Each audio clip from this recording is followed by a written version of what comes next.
Delay UK capital gain tax with rollover and holdover relief.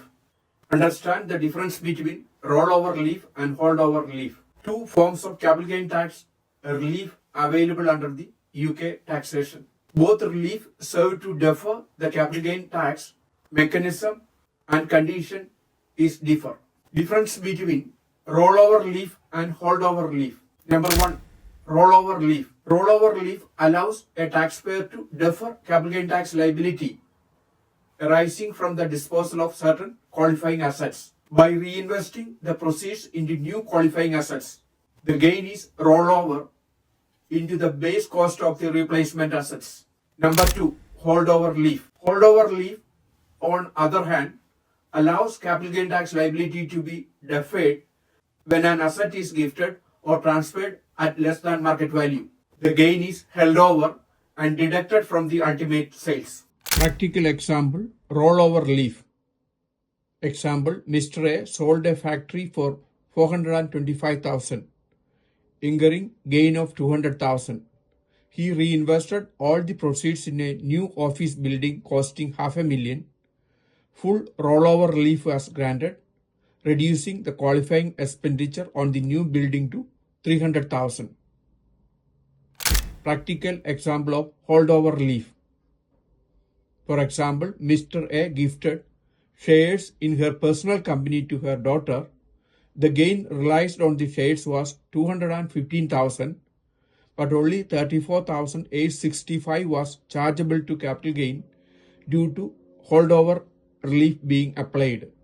Key difference between rollover relief and holdover relief. Rollover relief trigger point is disposal of qualifying asset, often in connection with trading business activities. But in case of holdover relief, gift or transfer of asset at less than market value, mainly business or agriculture assets. Condition for relief. Condition for relief, rollover relief. Reinvestment proceeds into new qualifying asset within 1 year prior to or 3 years after disposal. But in case of holdover relief, no investment required. Relief depends on the nature of the transaction and qualifying conditions. Recipient. In case of rollover relief, applies to dispose of the original assets. But in case of holdover relief, applies to the recipient of the gifted or transferred assets. Effect on gain. Rollover relief, gain is deferred and deducted from the base cost of the replacement asset.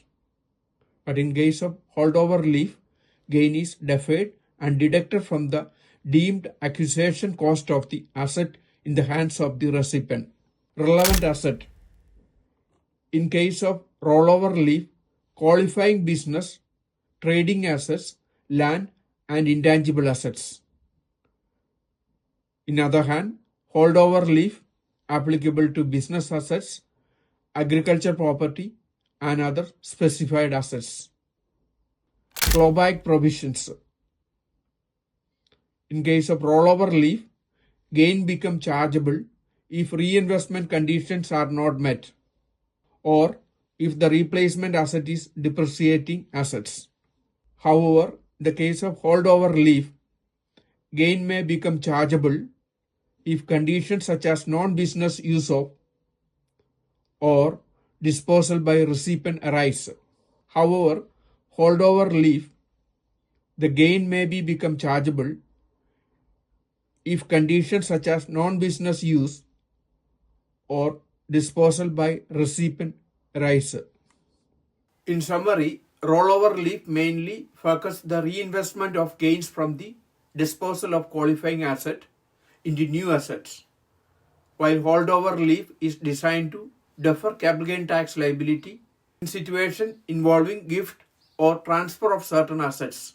Both relief offer significant tax planning opportunities but apply to different circumstances and need.